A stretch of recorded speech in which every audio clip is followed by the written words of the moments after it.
우리는 어제 말씀을 통하여서 지금 계속해서 살펴보고 있는 지혜의 여러 가지 특성들, 어떤 이 지혜의 여러 측면들을 살펴보고 있고, 우리는 어제 지혜의 공개성, 어, 그가 자기 자신을 드러낸다라는 공개성에 대하여 살펴보았습니다.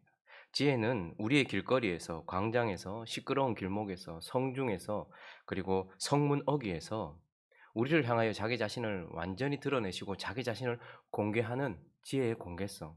그러나 그 지혜는 자기 자신만을 공개하는 것이 아니라 그 지혜를 대하고 있는 그 지혜에 대한 우리의 모습 또한 공개한다라고 말씀을 나누었습니다. 그래서 그 지혜는요, 우리가 지혜를 대한 대로, 그리고 우리가 지혜 없이 행한 대로 우리에게 그대로 보응하면서 자기 자신만을 드러내는 것이 아니라 그 지혜이신 예수 그리스도를 우리가 어떻게 대하고 있는지를 우리에게, 그래서 우리 모습을 그대로 드러내 준다라고 말했어요. 그러므로 저와 여러분의 오늘, 지금 저와 여러분의 지금은 우리가 지혜이신 예수 그리스도를 어떻게 대하고 있는지, 그분과의 관계를 고스란히 드러내 보여주고 있다라는 것입니다.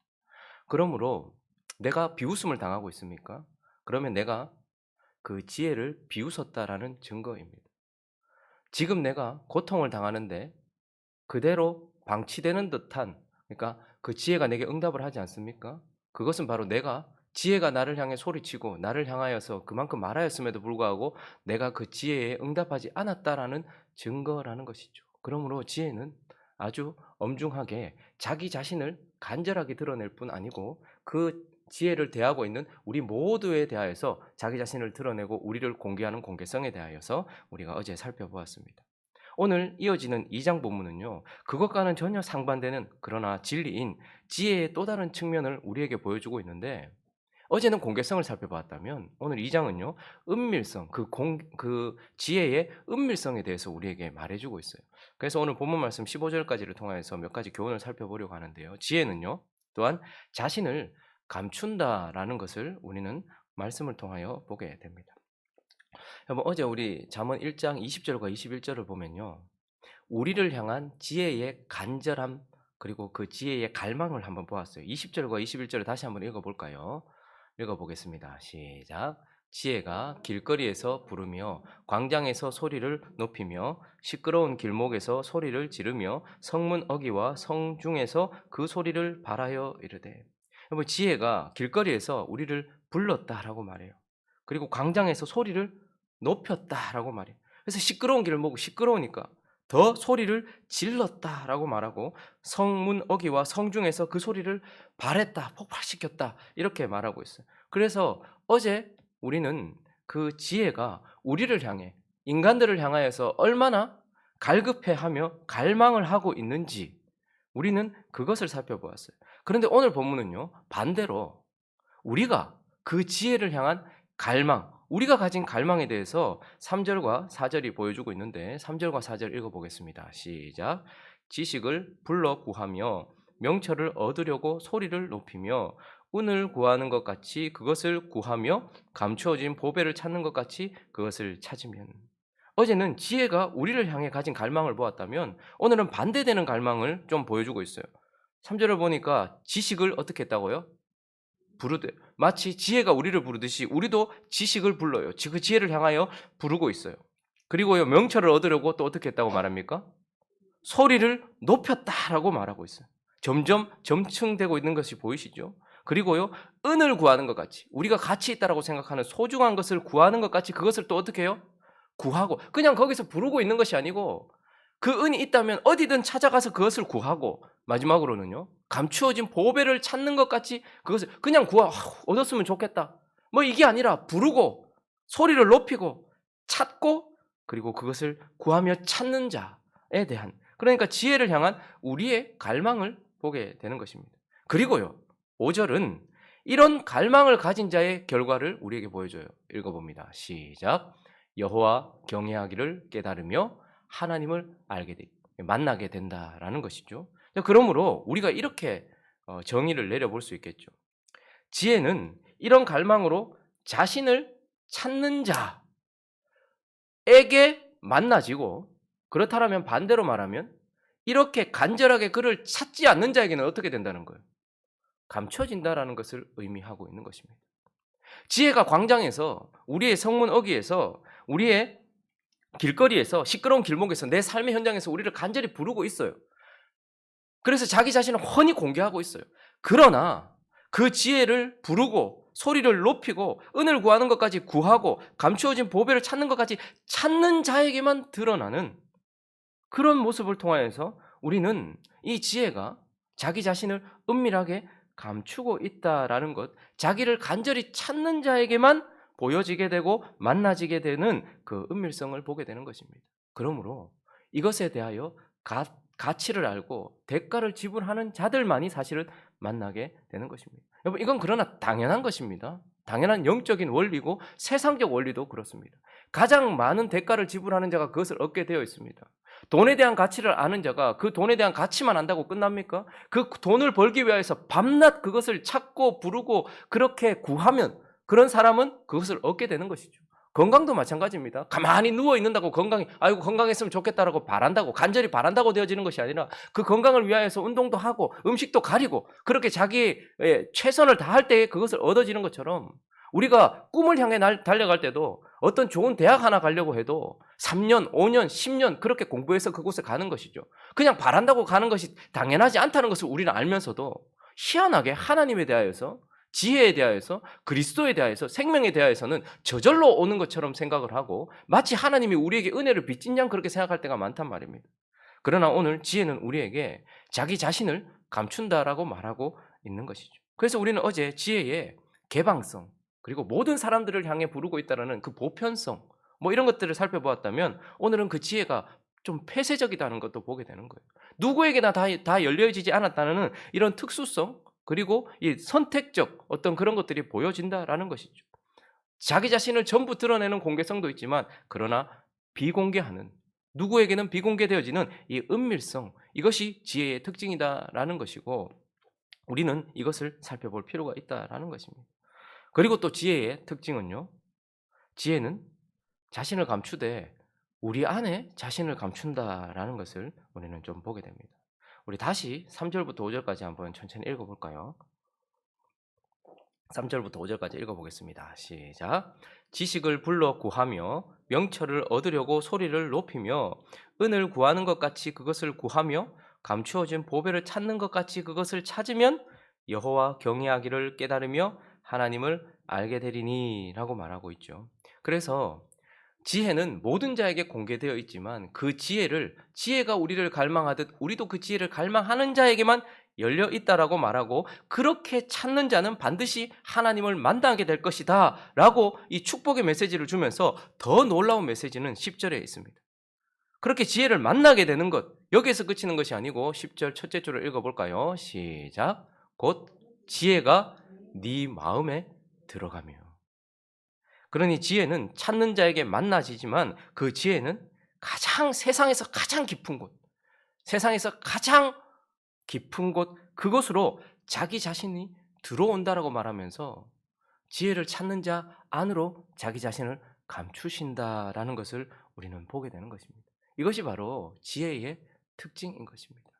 하나님과 함께 계셨던 말씀이시며 우리의 광장과 시장과 길거리에 있는 지혜이신 그리스도의 특징이기도 하다라는 것입니다. 그래서 누가복음 19장에 보면요. 잘 아는 우리 삭개오 이야기가 있잖아요. 여기서도 보십시오. 읽어보겠습니다. 시작. 예수께서 그곳에 이르사 쳐다보시고 이르시되 삭개오야 속히 내려오라. 내가 오늘 네 집에 유하여야 하겠다 하시니. 늘 올라가는 인생이었어요. 어떻게든지 뭘 잡아보려는 인생이었어요. 그런데 그를 쳐다보시면서 삭개오야 내려오라. 이것도 참 큰 명령이죠. 늘 올라가려고 하고 붙들려고 하는 야구처럼 계속해서 올라가려고 하고 남 뒤꿈치 붙잡고 사는 인생인데 내려오라. 그것도 속히 내려오라. 이것도 그렇죠. 그렇지만 지혜이신 이 삭개오의 광장에 삭개오의 길거리에 삭개오의 성중에 그에게 찾아오신 그 지혜가 오늘 네 집에 어떻게 해야 되겠다요? 유하여야겠다. 내가 들어가야 되겠다. 이것이 지혜의 특성인 것입니다. 그러니 지혜는 광장에서 소리를 높이고 있지만 그것을 찾는 자 안으로 자기 자신을 감추신다는 거예요. 그래서 계시록 3장 20절도 보면요. 이렇게 말씀하고 있죠. 읽어보겠습니다. 시작. 볼지어다 내가 문 밖에 서서 두드리노니 누구든지 내 음성을 듣고 문을 열면 내가 그에게로 들어가 그와 더불어 먹고 그는 나와 더불어 먹으리라. 그러므로 지혜는 자기 자신을 감추시되 어디에 감추신다는 거예요? 자기 자신을 사랑하는 자, 지혜를 구하는 자, 지혜를 찾는 자, 거룩한 길에 대하여 갈망을 가진 자, 이런 자들 안으로 들어오셔서 그들 안에 자기 자신을 감추신다라는 것을 우리는 보게 되는 것입니다. 그리고 그래서 이제 이 지혜의 특징은 무엇입니까? 지혜는 결국 우리 안에서 은밀히 일하신다. 여러분, 우리 하나님이 시끌벅적하게 일하는 것처럼 생각할 때가 많아요. 하나님이 눈에 보이게 일하고 하나님이 그렇게 눈에 보이도록 역사하는 것처럼 생각할 때가 많아요. 그러나 지혜는 자기 자신을 우리 안에, 성도 안에 감추시고 그 성도 안에서 은밀하게 일하신다라는 것을 보게 됩니다. 우리는 눈에 띄게 일하는 것을 좋아하고 보여지는 변화에 민감할 때가 많습니다. 그러나 하나님은 눈에 띄지 않게 일하시기를 좋아하고 자기 자신을 숨기시기를 좋아하십니다. 그리고 우리가 깨닫지 못하는 변화들을 일으키실 때가 많습니다. 우리의 육신도 한번 보십시오. 여러분들이 이렇게 성장하고 늙어가는 것들이 그것이 감지가 되십니까? 그러나 우리도 모르는 사이에 하나님께서 우리 안에서 일하시고 계십니다. 영적인 원리도 마찬가지인 것입니다. 그러므로 그분은 우리 눈에 띄지 않게 우리 안에서 일하신다라는 것을 우리는 보게 되고요. 그래서 그분이 어디서 일하십니까? 10절을 다시 한번 보시면요. 지혜가 우리 안에 들어온대요. 놀라운 일이죠. 그런데 읽어볼까요? 시작. 곧 지혜가 네 마음에 들어가며 지식이 내 영혼을 즐겁게 할 것이요. 하나님이 어디서 일하신다는 거예요? 우리 안에 들어오셔서 우리 영혼 안에서 일하신다는 거예요. 하나님은 그래서 우리 영혼에서 일하고 계십니다. 우리 영혼에서 일하는 것이 보이십니까? 우리 몸 안에서 일하는 것도 보이지 않는데요. 지금도 내 피를 돌리시고 지금도 내 몸을, 내 장기를 지금 돌리시며 나의 모든 것들을 살게 하시는 그분의 그 역사는 보이지 않는데, 더 놀라운 것은 우리 깊숙한 곳에 들어오셔서 그 지혜는 우리 영혼에서 일하신다라고 말해요.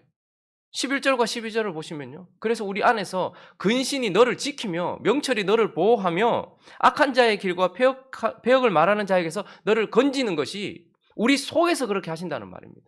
그러므로 지혜는 우리 안에서 은밀하게 일하고 있다라는 것을 우리에게 말하고 있고, 그래서 인생이 정말 구원을 받았고 인생이 정말 축복을 받았는가 하는 것은 이 지혜가 우리 안에서 은밀하게 일하고 있느냐 아니냐의 문제라는 것입니다. 그래서 누가복음 13장을 가보시면요, 마지막 날에 이렇게 말할 사람들이 많겠죠. 우리가 이렇게 생각할 사람들이 많습니다. 그때 이렇게 말합니다. 읽어봅니다. 시작. 그때에 너희가 말하되 우리는 주 앞에서 먹고 마셨으며 주는 또한 우리의 길거리에서 가르치셨나이다. 우리는 이걸 중요하게 생각해요. 25절에 보면, 앞으로 다시 넘겨주시겠습니까? 25절요. 방금 지금 26절 말고 25절요. 네. 25절 방금 읽었던 말씀이요. 26절요. 네. 그때 너희가 말하되 우리는 주 앞에서 먹었다. 그래서 내가 주를 본 적이 있다는 거죠. 그리고 그와 교제한 적도 있었고 그분에 대하여, 그분의 달콤함에 대하여 맛본 적도 있었다라는 거예요. 그리고요, 우리의 길거리에서 가르쳐서 내 귀가 주의 음성을 들었다.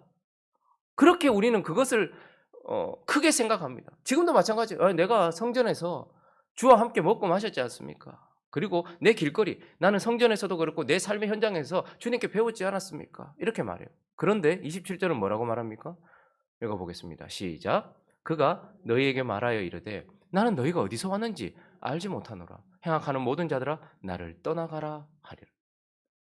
중요한 것은 우리의 길거리에서 내가 주님을 보았는가, 그리고 내가 주 앞에서 먹고 마셨느냐가 아니라 내 안에서 주님을 보았는가, 내 안에서 주님과 먹고 마셨는가, 내 안에서 영혼의 귀로 그분의 말씀을 들었는가, 그분이 그래서 내 앞에서 일하셨는가, 내 길거리에서 일하셨는가가 중요한 것이 아니고 내 안에서 일하셨는가, 내 영혼에 일하셨는가, 이것이 더욱더 중요하다라는 것을 우리는 보게 되는 것입니다. 그러므로 지혜의 특징은요, 자기를 은밀하게 감추신다라는 것이죠. 그런데 우리 안으로, 그래서 우리는 주님을 어디서 볼 수 있을까요? 우리는 지혜를 어디서 만날 수 있을까요? 그분을 경외하는 성도 안에서 만나게 되는 것이고, 그분은 자기 자신을 우리 안으로 감추시고, 그래서 우리 안에서 일하고 계시는 분이다라고 말씀하고 있는 것입니다. 말씀을 정리하겠습니다. 여러분 지혜는 보았는가 그리고 혹은 맛보았는가가 중요한 것이 아니라 지혜는 소유하였는가가 중요합니다. 내가 그것을 구했을 때에 그 지혜가 내 속으로 들어와 내 안에 있는가 그렇지 않은가가 중요합니다. 내가 귀로 듣고 머리로 알고 내가 그것에 대하여서 감지했는가가 중요한 것이 아니라 우리가 주님 앞에 섰을 때에는 내가 그 지혜를 소유하고 있는가로 판가름 나게 되는 것입니다. 그래서 오늘 이 아침에 우리는 우리 자신이 이 지혜를 소유하고 있는가를 살펴볼 필요가 있습니다. 그리고요, 이렇게 코로나가 터져서 하루에 40만 명이 확진이 되고 몇천 명이 하루에 죽어가는 지금 동시대를 살고 있는 진짜 말세 지말에 서 있는 우리. 도대체 하나님 어디 계시지? 우리는 어디서 찾을 수 있을까요? 그는 보이지 않는 우리 안에서 발견되어지신 분이다라는 것을 기억하면서 이 속에서 우리 안에 주님을 나는 발견하고 있는가? 내 안에서 주님을 바라보고 있는가? 그리고 그분이 내 안에서 내게 일하고 있는가를 오늘 이 아침에 확인하면서 길거리에서 자기 자신을 드러내시는 공개성과 그리고 우리 안으로 자기 자신을 감추시는 은밀성이 결국 성경은 이걸 인격성이라고 표현하면서 지혜는 인격적인 분이다라는 것을 마음에 새기면서 그분과 함께 먹고 마시는 그런 은혜가 있기를 예수 그리스도 이름으로 축원합니다.